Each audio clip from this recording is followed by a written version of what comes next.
Hi, my name's Jennifer Burrs. I'm a grade 8 teacher at Romeo Dallaire Public School. This year, our intermediate team took on an action project. We connected with the FN Caring Society, an organization based in Ottawa which strives to ensure equitable and fair treatment for all First Nations youth.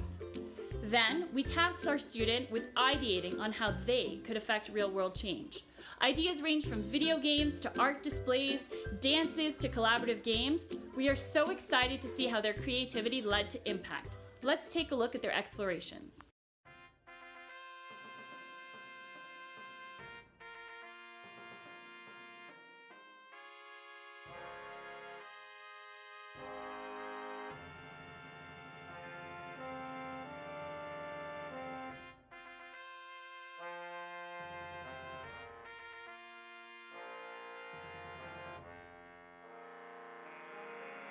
Hi girls, how are you? Good. Good. Can you explain to me what you chose to do for this project? Sure. So for this project, we made a dance, and it's like explaining about Shannon's dream. So Shannon's dream is an organization where this girl lived in Ottawa-based, and she didn't have a safe or like good school. So she made an organization to like raise awareness and build a school. But unfortunately, while she was like trying to achieve her dream, she passed away. And although her dream did come true after, we wanted to spread more awareness so that more people would know and they could try to achieve their dreams with their passion. So we made a dance and we explained and like we showed what Shannon was going through with like emotions and dance moves.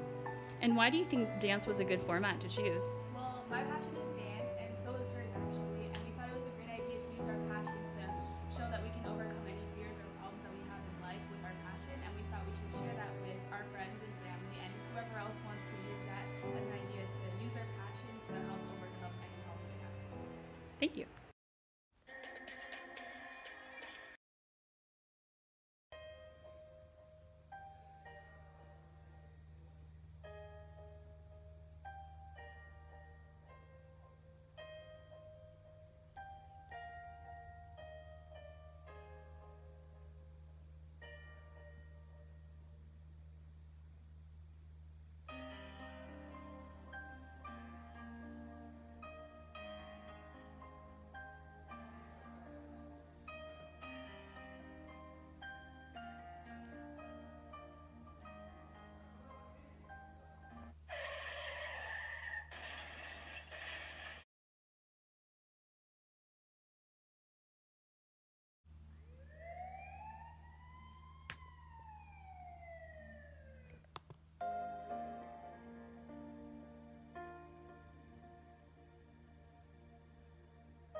Housing rights in Ottawa-based, which is a First Nations community, and how their housing rights are maybe not as well as in some of the other communities. Okay. And why did you choose to use social media as your platform? We know that nowadays people spend a really long time using technology and they're on social media, Instagram, Twitter, Facebook, they're all really popular right now. And we thought that by having platforms on those social media that we could like expand like what we were doing and reach out to more people. Mm-hmm. Also, younger generations tend to be on social media a lot more, and right now it's the younger generations that are really moving into power, especially in parliaments, because it's because the old generation's moving out. So really we got to touch upon those people, and those people are really going to be the difference makers of tomorrow. Great. Thank you for sharing that. And what impact do you think your campaign had, and how do you know? So we had like a lot of likes in a short period of time. Also, a member of parliament followed us on Instagram, which really surprised us because that means that we actually made a difference and someone from parliament actually noticed us.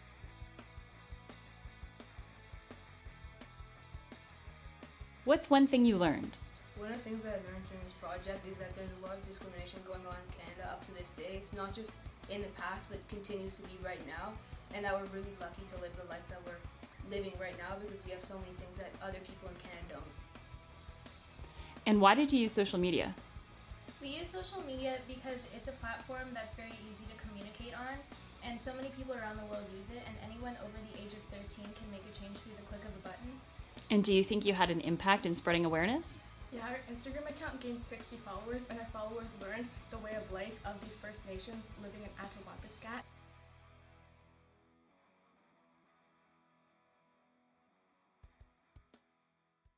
We chose Jordan's Principle, which is a story of equal rights and providing necessities to people in need, such as First Nations.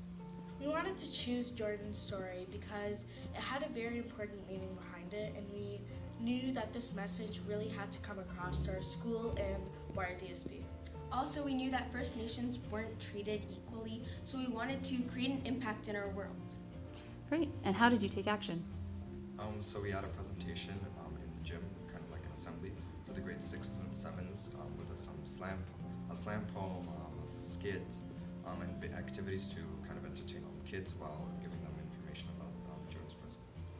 Also, we chose to do something that's more creative rather than a boring presentation so that the kids would really understand the meaning behind Jordan's Principle. Did you have impact, and how do you know? I think we did have a certain amount of impact because the kids were able to answer all our trivia questions, which was another thing that we did during our presentation. And they also asked very good questions that we were able to answer. They drew meaningful things on the art activities, such as meaningful words and First Nations are people too, and residential school drawings, so they clearly got our message. And also on Bear Witness Day, which happened 2 days later, over 100 kids in our school, 107 kids brought teddy bears.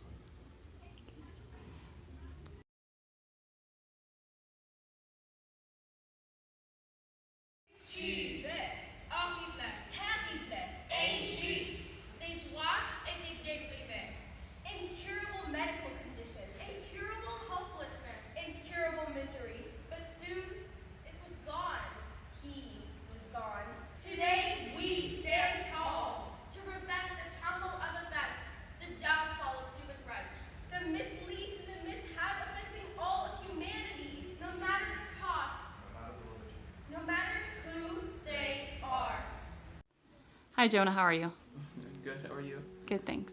So, what did you do for your project?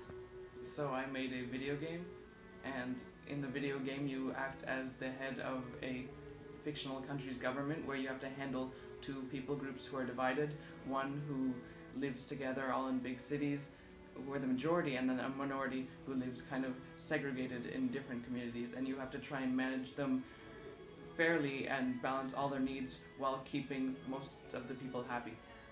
And why did you choose this format?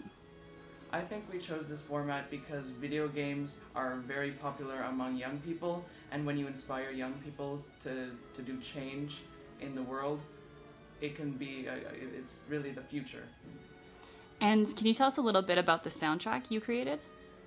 So I made a few different pieces for the game. I made a loss theme and a win theme. That tells you kind of how to feel during the game when you're playing, and also different situations. If it says that they're having a party, then you might want to have some happy music. It tells you how to feel. It puts emotion into the game. And you feel emotion in your game is important. Why? Because it helps you connect more with the people and makes them come to life more and maybe understand the real life situation of the game. What did you focus on? So we focused on Jordan's Principle, and we made sure that other people were aware of this cause as well. And how did you take action? So we started with making a plan, and then we made art to put our passion into our project. Then we made presentations from grades 5 to 8 and talked about our pieces of art that talked about Jordan's Principle, as well as just talking about the cause in general. Then we asked them to write messages of support on these logos of Jordan's Principle so that we can put it on our wall downstairs in our school for the younger kids to know about the principle and also the adults who walk by. Then we also made a documentary about this whole process to see if we achieved everything that we wanted to, and just look at our process. And did you achieve what you wanted to? Did you have impact? So our goal was to have 150 messages, and we ended up having 170 messages. And I felt like we had a lot of impact because a lot of people were asking us questions and actually understanding about the problem. And even the little kids, they would walk by and look and read the messages that everyone has written. And I feel like we have made a change about this.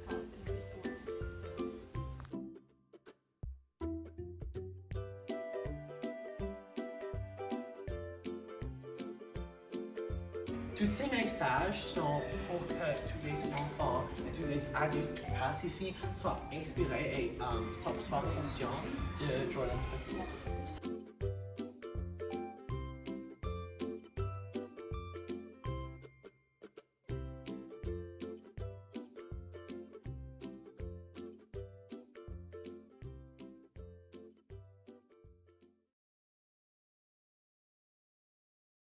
Hi, my name is Sherry Richardson, and I'm the grade 7 teacher here at Romeo Dallaire. And I was asked to talk a little bit about the grade 7 component of our inquiry on First Nations issues in Canada. So the grade 7 students were first introduced to the issues by Jennifer King from the First Nations Caring Society. And at the end of her presentation, their question to me was, why don't we know about this?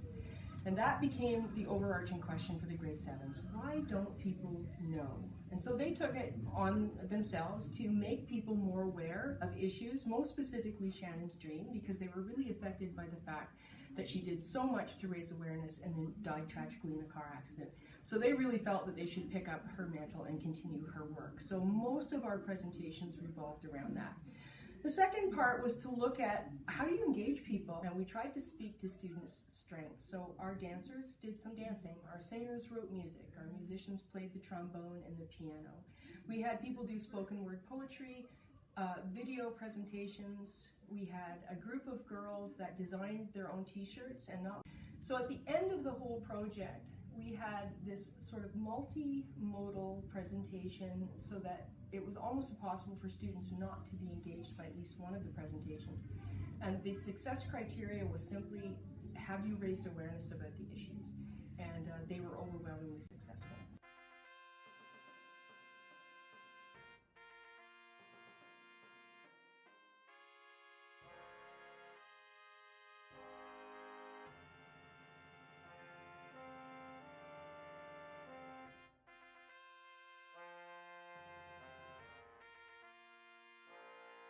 Hello, my name is Jennifer King and I work for the First Nations Child and Family Caring Society of Canada.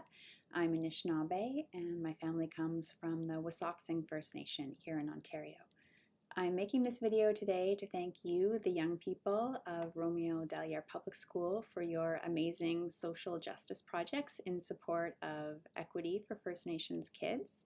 I had the chance to look over your projects earlier today and I was just really blown away by your creative commitment to raising awareness about issues like Shannon's dream, your commitment to Jordan's principle, and how you organize Bear Witness Day at your school, and also your respectful learning about Indigenous cultures and how you were really committed to doing that without cultural appropriation. And I had the chance to speak with many of you, I believe, in a webinar back in December.